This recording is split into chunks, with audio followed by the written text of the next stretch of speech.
Assalamualaikum warahmatullahi wabarakatuh. Perkenalkan, nama saya Azam Akbar Fadilah. NIM saya 23317011111044. Di sini saya akan mempresentasikan proyek yang berjudul Smart Farm Monitoring, kandang sehat, hewan nyaman, hasil maksimal. Alasan saya mengambil judul Smart Farm Monitoring yaitu untuk membantu para peternak dalam menjaga kondisi optimal kandang untuk kesehatan dan produktivitas hewan ternak.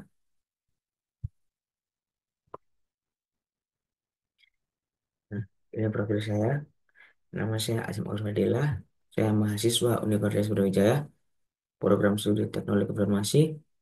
Saya memiliki moto sukses terdiri dari rentetan kegagalan tanpa kehilangan antusiasme.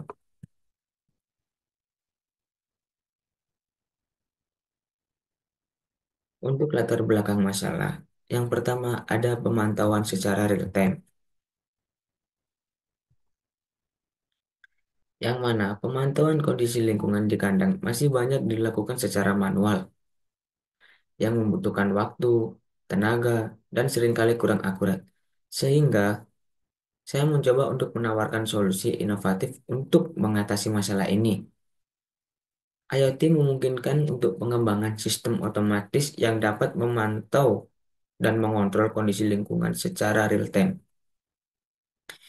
Yang kedua ada memantau kondisi kandang dengan perangkat mobile.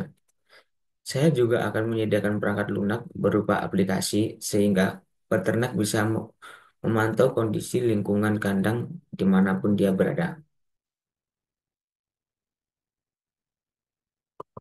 Yang ketiga ada respon otomatis ketika kondisi kandang melebihi batas. Di saat kondisi kandang melebihi batas, kami akan memberi notifikasi berupa peringatan sehingga peternak bisa mengetahui bahwa kondisi kandang melebihi batas.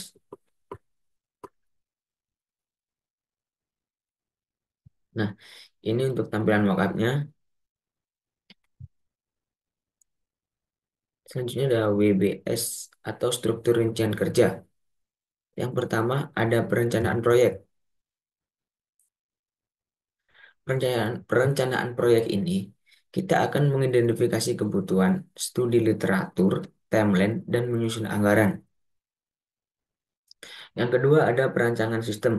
Untuk perancangan sistem, kita akan melakukan pemilihan sensor, pemilihan mikrokontrol, dan perangkaian rancangan dan juga pembuatan prototipe. Untuk sensor, kita menggunakan DHT22 dan mikrokontrol kita menggunakan ESP32 atau Arduino. Yang ketiga ada pembuatan sistem. Pembuatan sistem kita akan memprogram microcontroller, mengembangkan interface, integrasi dengan IoT, dan pengujian software. Yang keempat ada simulasi dan evaluasi. Di simulasi ini kita akan uji coba fungsi dasar dan juga uji lapangan di kandang analisis hasil dan optimasi.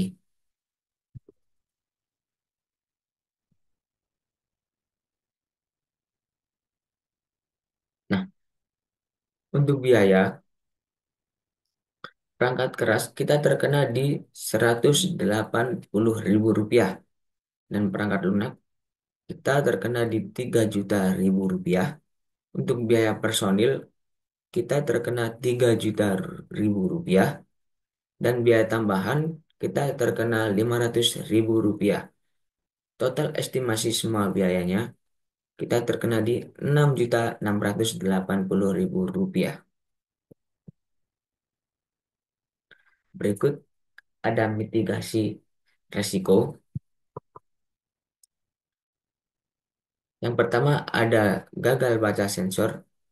Penyebabnya kerusakan sensor.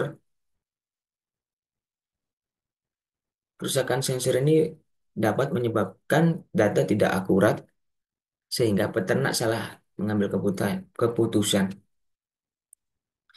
Dengan cara memitigasinya yaitu menggunakan sensor berkualitas dan membackup menggunakan sensor cadangan.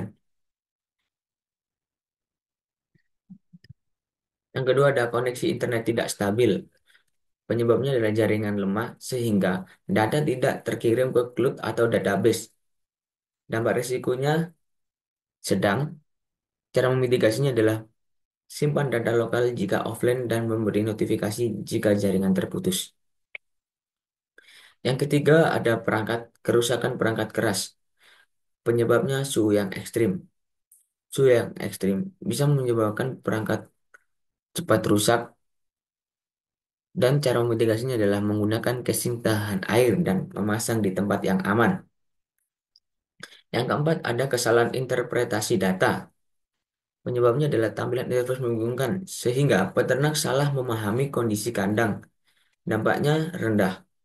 Cara mitigasinya adalah desain interface yang sederhana dan notifikasi yang jelas. Yang terakhir ada hacking.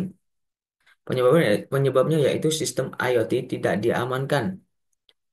Dampaknya sangat tinggi karena data dapat dimanipulasi oleh hacker tersebut.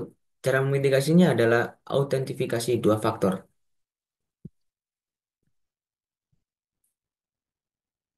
Nah, strategi pengolahan perubahan dalam proyek. Yang pertama, ada meningkatkan akurasi pemantauan kondisi kandang. Yang kedua, ada mengurangi kerugian ekonomi akibat kematian ternak. Yang ketiga, ada meningkatkan efisiensi kerja peternak dengan sistem otomatis. Hitungan probabilitas penyelesaian proyek atau PERT. Yang pertama, untuk kegiatan perencanaan proyek, waktu yang kita harapkan ada 7,2 hari. Yang kedua, kegiatan perancangan sistem, kita harap 15 hari. Untuk pembuatan sistem, kita berharap 25,5 hari. Yang keempat, ada simulasi dan evaluasi, kita harap 5,2 hari. Dan yang terakhir, dokumentasi dan presentasinya, kita harap 9 hari.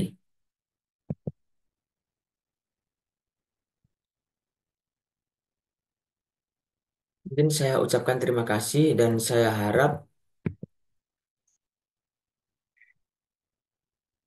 proyek ini bisa membantu dan bermanfaat. Apabila ada yang mau ditanyakan atau didiskusikan, saya bisa membantu. Sekian, terima kasih. Wabillahi taufiq walhidayah. Wassalamualaikum warahmatullahi wabarakatuh.